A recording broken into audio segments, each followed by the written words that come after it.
It's currently 5 a.m. at time of filming this, which means the tone of this video is sort of going to be like when you go to the smoking area at a club. There's a guy who starts speaking to you, he makes no sense, and it's very clear he's on cocaine. But despite that, I was in my bed and I was thinking about motivation. And then I was thinking, I should make a video about motivation. And then I thought I should do it tomorrow. And then I thought that's counterproductive to the point. So here we are, and that's why you have this sort of disheveled mess in front of you. But my key point in this video is that in the modern world, it seems like a lot of motivational content or optimism in general is always attached to some sort of monetary gain for the person providing it, which makes it all seem very disingenuous. It's like you'll have a Patreon and then people will pay 20 quid with hopes that you'll teach them how to finally be happy and get over their ex, or it'll be a Discord with Amazon drop shipping, like, that has anything at all to do with motivation. So I just wanted to make, a couple points, a couple remarks, a couple ill-conceived analogies in this video, under the guise that I'm not trying to sell you anything. I'm not even really trying to get you to subscribe. You know what? If you're watching this right now and you're a subscriber, unsubscribe so my points carry more weight. But we'll just get into a couple of them, and I hope it's going to be of use. Maybe some ways that people haven't really thought about it before. Maybe there's a reason that people haven't thought that way before, but we'll see. The first point I'd like to get into occurred to me while I was listening to a podcast because I'm half white and I'm a man, so automatically that takes up half of my free time when I'm not working. But they were talking about the most hated archetype of people, and one of the answers that was raised was that of the bully. And I think I would 100% agree with that. No one really likes a bully, especially as you grow older. And I hope you would agree with that if you're watching this. And why do we hate bullies? Well, we hate bullies because they pick fights that they know they're going to win, or they'll pick on the little guy, which is something that we view as, I was going to say reprehensible, but just something to be looked down upon. Now, where does this come into the whole conversation about motivation? Well, I would like to sort of bring it to the table, if you will, that the bully mentality is something that probably all of us deal with. We're all in some way a bully. We only do things that we know we're going to win at. And that's sort of where the division between, who we want to be and what we actually are comes into play. So, for example, there's loads of things that I would like to do, and I think, maybe I'd be good at this thing, and then I just don't do it because there's not 100% chance of success. Now, I'm trying to work on that. It's part of the reason of this YouTube channel. I do have a job outside of this. Don't worry, I'm not sort of going, 13 subscribers, this is my shot. But I think it's an important way of looking to something. When you next sort of make a decision or you opt out of a decision, you should kind of ask yourself, am I being a bully to myself? Am I having that bully mentality of there is not 100% success rate for this, so I'm not going to go for it? And I think if we sort of were to drop that shield a little bit, I think it would help us in the long run, or at least it's helped me personally thinking about things like that. So, for example, I was at a club. Not to brag, I do get out of the house. You normally see me sort of hobbled over a desk in front of a microphone that I bought 3 years ago, just sort of chatting some random stuff into the internet. But I do get out of the house. I do have friends, and I saw this rather attractive person, and I was single, so I was sort of whether or not to approach them. And I'll be honest, a significant amount of alcohol had been ingested, which probably helped me fighting the bully mentality. This is not saying you should become an alcoholic to gain motivation. I think the opposite of that is true. But I literally thought to myself, I'm kind of scared to go over there. I feel like, it's not really gonna work. They're very attractive. I've sort of got a neurotic thing about myself where I'll have super sort of like I'll have highs where I'm like, oh God, I'm invincible, and I have lows, and I'm like, I'm fucking Kafka's metamorphosis. I'm just a weird little bug creature. But I thought, you know what? I'm not going to be a bully today. I'm going to go up, going to shoot my shot. I got the well, we have Telegram. I live in Asia, so I got the Telegram, and it's been going decent. But that's one thing I would like to sort of make a division with, especially, which is I'm not talking about motivation specifically in terms of getting girls or guys or days or whatever you're into. That was just one example. So I think it goes for other things in your life as well, in terms of, say, going for a job promotion. If you're at a job and then you go, "Ah, maybe I shouldn't do this. I'll look like a fool in front of my boss, and then if I don't get it, it actualizes what I think they might think about me, etc., etc." And to that, I just say, being a bully, man, you're wearing your cap backwards. You're riding up on your tricycle. That's always been my picture of bullies. But I think that's sort of the first point I like to sort of solidify, which is the bully mentality is doing the easy thing, the thing that you know you're going to succeed at. And no one likes a bully. So don't be a bully. Go for things that you think might not work just for the sake of it. We're all gonna die one day, which is a lovely thing to bring up. But I think it's an important thing to bring up. And you're probably gonna think, you know, if you were to have 10 of these bully situations, right, where you're not sure whether or not you should go for it, if you were to fail all 10 times, as long as it's not as long as it's not overly significant decision, let's say you plan on murdering someone, don't do that. Listen to the bully. Do not murder. But if you were to have 10 sort of slightly lower stakes situations, when it comes to the end of your life, let's say all 10 have failed, you're probably not going to think about those failures. But if one of them succeeds, it might tumble into a bunch of other things, and you might sort of carry that with you till the end of days. But I think that's an important thing. Don't be a bully. That's my first point. Now, I promise I'll be a bit more concise on this point, but the second point that I would really like to get into is something that's juxtaposing sort of this mainstream narrative of motivation given to you by those types of people that want money in exchange for it, which is this idea of revolution, which is like you've got to do everything in one day, or you have to have this fresh start, the cleaning of the slate, if you will, which I appreciate works for some people, but it doesn't work in the initial outsets of motivation. So let's say you'll see a piece of content and it's like, today you're going to wake up, you're going to go for a 4 kilometer run, you're going to read 3 books, you're going to drink 12 liters of water, and then you're going to die of over water absorption in your brain. And that's motivation. You are the phoenix. You've been reborn. And I just think that's dumb. I really do think it's dumb because, number one, it's daunting. It's daunting to do something like that. If you struggle with motivation, it's harder to get the motivation to do this sort of huge workload. So the way that I'd like to equate this to, in my own personal experience, is the incremental motivation, or changes in habits, or just being more confident, is the preferred option. So let's equate this to financially, which is sort of the antithesis of what I want to get into this channel. But I think it's a good metaphor, which is if you had no money, or if you were struggling on money, and you were saying, okay, well, I'll finally be able to be, myself. I get to be self-actualized if I get money, and everyone's telling you the only way you can get money is by having a lump sum deposited into your account overnight. You would just spend your time waiting for the lottery to happen, and it's just never going to come.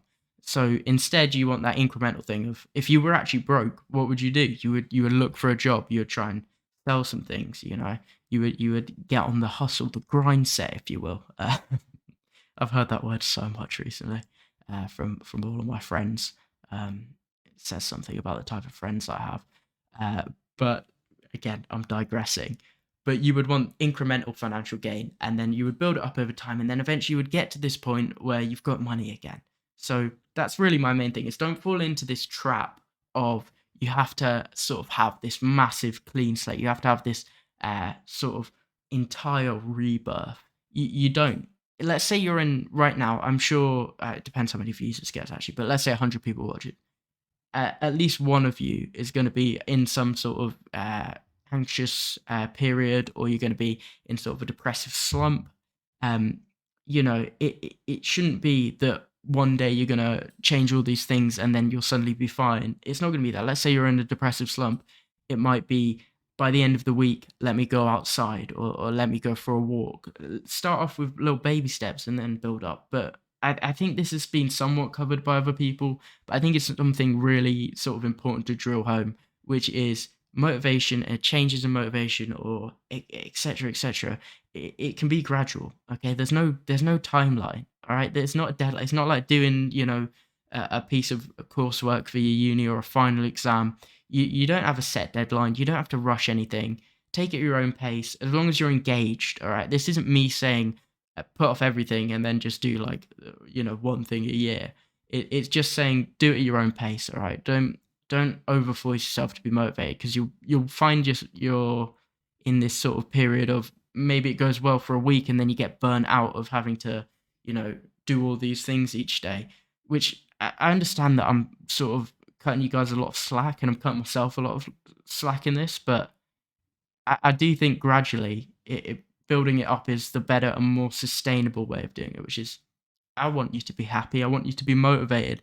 I want you to do it in a sustainable way. I don't want you to go through periods of uber motivation and then you just get completely sunk. Like, I think that's really the point I'm trying to get to, which is don't fall into the trap that it has to happen overnight. There we go. That was succinct. Let's get into the next one. So the third point I'd like to get into is the idea of sequencing. I feel like, me personally, when I've been in periods of really low motivation or a sort of dark period, I'll have more than one problem, and I mean everyone does. You never have just one problem. You'll have a number of problems sort of dotted around, and they're all interconnected. And I think this is where I'd really like to get into one of the main things about starting a transformative experience or just maintaining motivation, which is normally you'll look for sort of a start point. But problems are often very interconnected, and there isn't a start point. Problem one connects to two, problem two connects to three connects to one, which makes it impossible to achieve four, etc., etc. And I think that's sort of my point, is you're going to be trying to look for the end of the thread. I say just get in there. Just get in there, man. Grab a pair of scissors and just snip at one, all right? Because if you start to try and tackle two, and let's say you haven't handled one, well, two's going to get a little bit easier, and then that makes three a little bit easier, and then seven over it. Well, we haven't even talked about seven, but suddenly that seems achievable. So just pick a start point. It doesn't have to be the logical start point. Any improvement or any motivation or keeping up motivation is good, all right? Even if you're just thinking about it. Just thinking about it's good, and then you might put it into practice, and just I'm sort of exacerbated talking about this because I know what I'm trying to say, but I feel like if you gave a frog the entire knowledge of the world, it would still only be able to ribbit. Unfortunately, I'm not a great orator, but I hope at least this is getting through to a couple of you, which is your problems are interconnected. I understand that they are often very linked, and it seems like it's impossible to start. So let's say your diet's affecting your health, but your stress is affecting your diet. Just start somewhere. Just start somewhere, which is all I'm really asking you to do. And I'm not asking you to do it in a big way. Just start somewhere. Or if you're already doing it, great job. You probably are already somewhat motivated if you're watching this. And even if you feel like you aren't motivated, just clicking on this video in itself shows that you are in some way motivated. So I'm very proud of you for that, and don't fall into this trap of everything has to be linear, all right? There's never the right answer. There's never one individual right answer. So just start somewhere. I'll be proud of you. You make me feel great. I'll have a little smile on my face. As long as you don't kill anyone, like I mentioned earlier, please don't. If you're finding the motivation to murder, do not murder. It's not worth it. I can speak from, never mind. All right, but let's get into the last point. The hood is off for this last point. Not because it's more important, just because it's very hot in my room currently.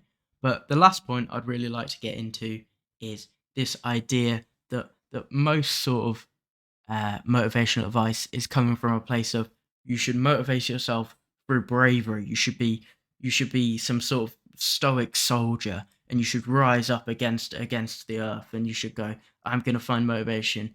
And that's great if that works for you. And I think it works for everyone in some regard.